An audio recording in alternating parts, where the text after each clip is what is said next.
been in a job interview or on a date when they throw this at you? So tell me about yourself. Most people will respond to this question in one of three ways. 1. Total horror at the sudden realization that you don't know who or what the hell you are. 2. Take it as an opportunity to rattle off all of your accomplishments. Or 3. Nervously start listing facts that can't be disputed, like, I'm a woman.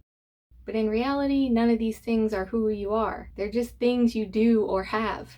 The persona serves as a buffer between you and the world, specifically you and other human beings. Traditionally, the persona has gotten a bad rap. It's sort of known as the psychological mechanism that we use to get over on one another, to lie, to be thought of as one thing, but we're really a different thing. Serial killers who seemed like such nice guys are perfect examples of the persona used for destructive purposes. But today I want to offer you a new definition of the persona, one that you can actually use in your daily life. First, let's take a quick look at both the Jungian and esoteric definitions of the persona, just to get a foundation. In astrology, your persona is known as your ascendant or your rising sign. This isn't something you cultivated in childhood. It's bestowed upon you at birth. It's the face that you show to the world instead of your sun and moon signs, which are more representative of your true identity. Your persona is responsible for 1, the first impression that you make on people, and 2, the assumptions that people make before they actually know you. Despite being not who you are, the persona or ascendant still plays a significant role in how your life plays out according to astrology. Now, in the Jungian sense, the function of the persona is conformity. We want to give the impression to others that we're good and generally pleasing, acceptable, no reason to have issue with us. That's what the persona is for. In this sense, the persona is strictly a social construct. It has no other reason to exist. It develops naturally so that the individual can survive in the group. This begs the question, why is everyone's persona different? One undeniable influence here is, of course, the caregivers.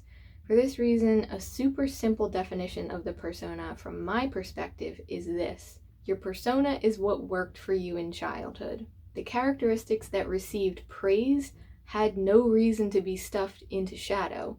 In fact, they were the things that you dredged up out of yourself and put on display permanently. And this became an automatic thing, both to soothe you in knowing that, I'm a good person, and also to get approval from the people around you. Once we realized how much everyone approved of us for being this way, we automatically began over-identifying with these characteristics. Now, some people might tell you that the persona is just a mask, and you just have to rip it off, and that's the whole point of knowing about the persona, is that so that you can take off the mask. But honestly, that's wildly idealistic and kind of oversimplified, and it doesn't take into account the reason the mask exists in the first place. We even might say that we can't survive that well without the persona, at least in certain settings. Social safety is the reason for the persona. Safety is a powerful motivator. Pushing against it is often an exhausting waste of your time. Instead, successful people learn to use their personas as instruments to orchestrate their own success. So once you realize that the persona isn't who you are, the spell is broken. You aren't chained to having these negative, unconscious manifestations as a result of it. Once you see it, you see what it is, and you separate it from yourself, then you've done everything you need to do in order to start consciously using it as a tool. It's really in situations where people don't know that their persona isn't who they are that you see really negative social consequences. A great example is the dreaded Karen. These individuals are so wrapped up in personas that they literally don't distinguish themselves as separate from them.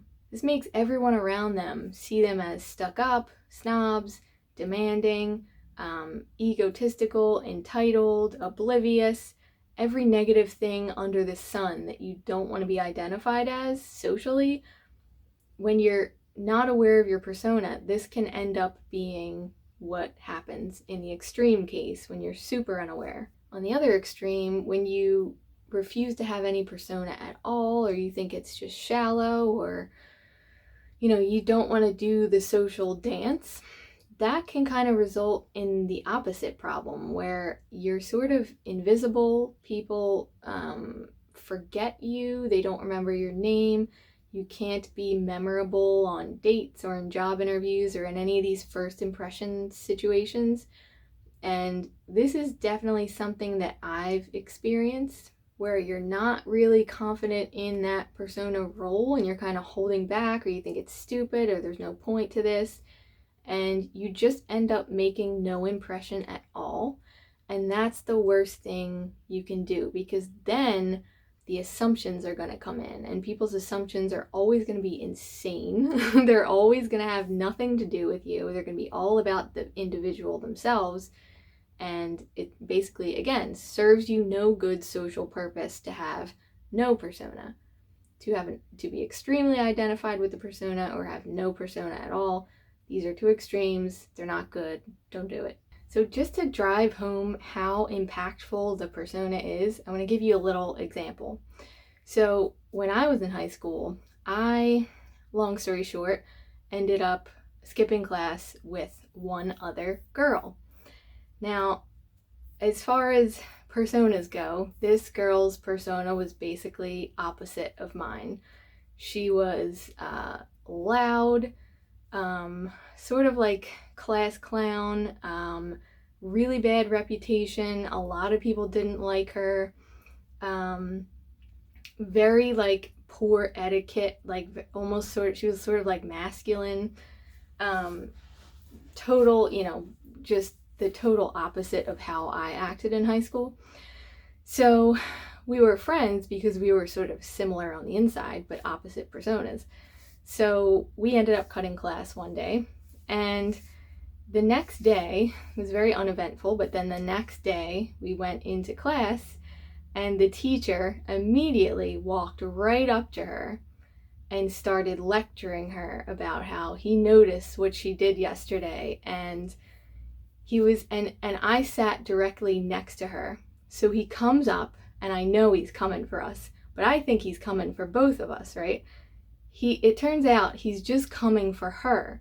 So he lectures her, he says you're in trouble for skipping class, all this stuff. And then to my shock, he walks away and goes back to teaching.